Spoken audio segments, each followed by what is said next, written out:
నేనంటే ఎప్పుడైనా సరే చెప్తూ ఉన్న జాబితాలు చెప్పి మనం చెప్తాను. మీరు సుఖంలో ఉన్నప్పుడు నాకు ఫోన్ చేయకండి, మీరు బాధల్లో కష్టాల్లో ఉంటే ఫోన్ చేయండి. అది జ్వరమైనా బాధ అయినా మీ కోసం అవసరమైన నిద్రనానికి కోసం ప్రార్థన చేస్తాను. నేను మళ్ళా చెప్తున్నాను, మళ్ళీ మీరు ఆనందంగా ఉన్నప్పుడు నాకు ఫోన్ చేయకుండా పర్లేదు, మీరు హాయిగా ఆనందంగా సుఖంలో మీ కుటుంబాలతో వచ్చేళ్ళండి. కానీ మీ కష్టాల్లో ఉన్నప్పుడు, మీ బాధల్లో ఉన్నప్పుడు, అప్పుల్లో తిప్పల్లో సమస్యల్లో ఆకలిలో ఉన్నప్పుడు నాకు ఫోన్ చేయండి. మీకోసం అవసరమైన నిద్రనాన్ని ఉపవాసించని కన్నీరు కానీ ప్రార్థన చేస్తాను. ఆ భరోసా మాత్రం మీరు ఇస్తున్నాను. తెలియపరచండి, మీ శ్రమలో ఉన్నప్పుడు, మీ బాధలో ఉన్నప్పుడు, నీరసంగా మీరు తెలియపరచకపోతే నాకు తెలియదు. ఎందుకంటే ఇంటికి తిరిగి రాక పాటలు కానీ కాదు, తిరుమల కాడ బొమ్మల కాడ దీనికి రాకలేదు కాదు. అయితే వారికి ప్రార్థన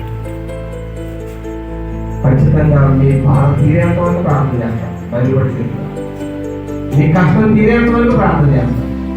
మళ్ళా మీ మొహంలో చిరునవ్వు చూసేంత వరకు ప్రార్థన చేస్తాం. అనుమానం ఏం లేదు. నా దేవుడు యాక్సెప్ట్ కూడా అబద్ధం చేస్తాం. దేవుడు పెట్టారు. నిజమైన ప్రేమ అంటే ఆపదలో రావాలి, కష్టాల్లో ఉన్నప్పుడు, సుఖాల్లో ఉన్నప్పుడు ఎవరైనా వస్తారు కాదండి. కాబట్టి ఒక కష్టం వచ్చిందని దేవుడికి మీ మీద ప్రేమ లేదనుకోకండి. ఆయన అక్కడ మీకు పాఠం నేర్చుకుంటే నా ప్రేమ ఇటువంటి అర్థమవుతాను. చుట్టూ బంధువులు చూసుకుని, స్నేహితులు చూసుకుని, తోటలు చూసుకుని, కన్నవాళ్ళు చూసుకుని నువ్వు ఎదుగునుకుంటున్నావేమో